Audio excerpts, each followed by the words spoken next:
सोने की घाटी पार्ट 10। समीप की खाई में एक विकृत स्वरूपी प्राणी अपने हाथ में एक लंबी नाली पकड़े हुए नजर आया। उसके सामने बड़ी गेंद की आकृति की एक वस्तु थी। प्राणी के हाथ की नाली का दूसरा छोर उस गेंद से जुड़ा हुआ था। अपने हाथ की नाली का छोर दांतों में कसकर पकड़कर वह प्राणी उसमें फूंक लगा रहा था।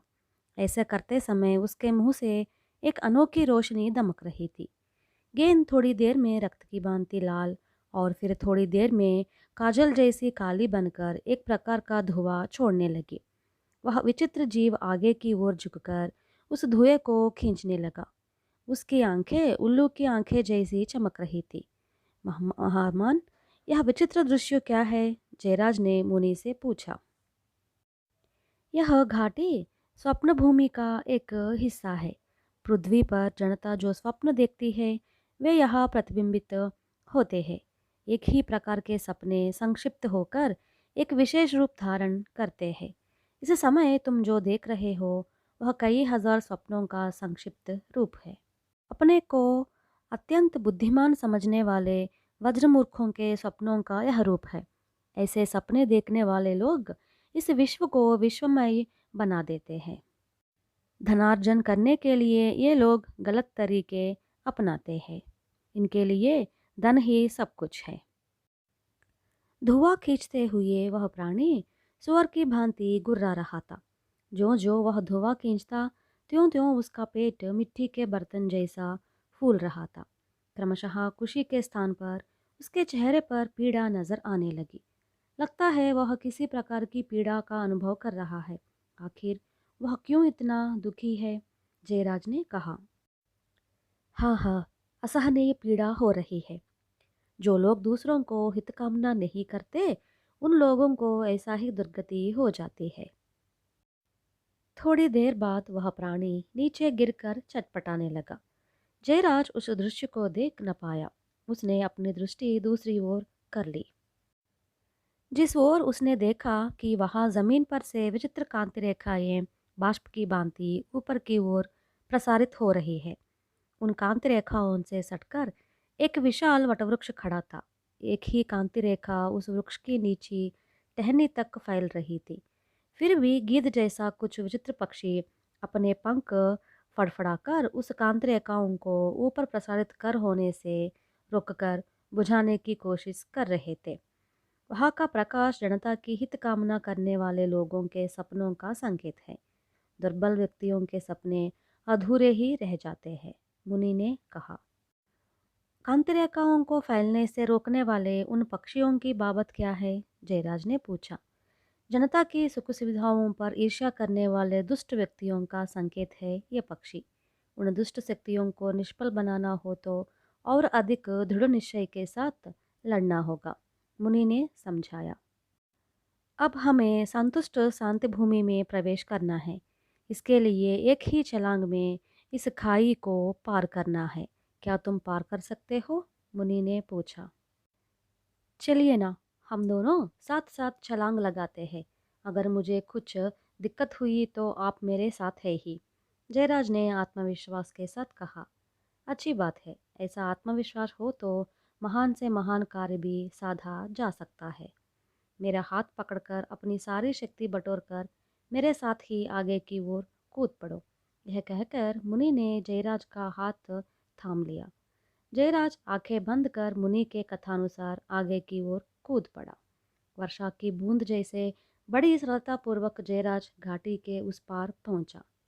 पहुंचकर जब उसने आंखें खोलकर चारों ओर दृष्टिपात किया तो दिगंत तक सुंदर उद्यान विविध रंगों से इंद्रधनुष जैसा प्रतीत हो रहा था।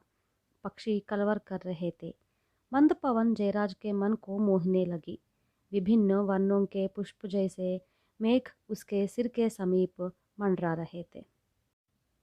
उसके मन में मुनि के लिए चिंता न थी। जयराज ने समझ लिया कि वहाँ का वातावरण चिंता व दुख से अतीत है। उस प्रशांत वातावरण में जयराज का मन पुलकित हो उठा। वह अपने बचपन में सीखे गीतों को मधुर स्वर में आलापने लगा। विनोद ने गीत गाते हुए पीछे की ओर मुड़कर देखा तो वहाँ एक अनुपम सौंदर्यवती बैठी हुई थी। उसे वहाँ अचानक देखकर जयराज अपना गाना बंद कर उसकी ओर एकटाक देखने लगा। कृपया गीत बंद न करो, गाओ ना।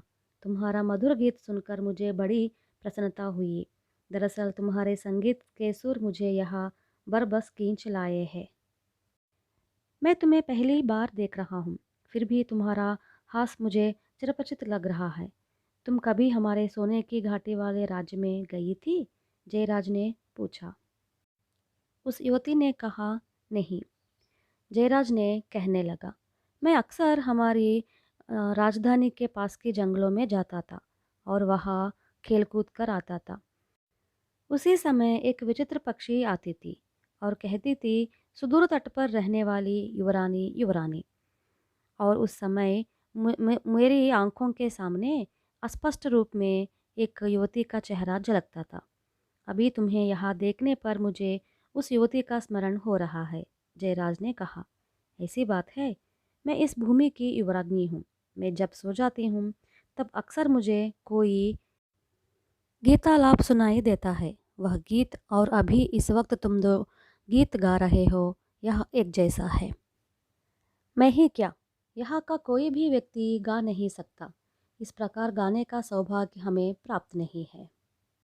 युवरानी, तुम जिस देवता की बात कर रही हो उसी के दर्शन के लिए मैं यहाँ आया हूँ। यदि तुम वह मार्ग बता सकोगी तो मैं उस देवता के द्वारा वर प्राप्त कर तुम्हें गाने का योग्य बना दूंगा।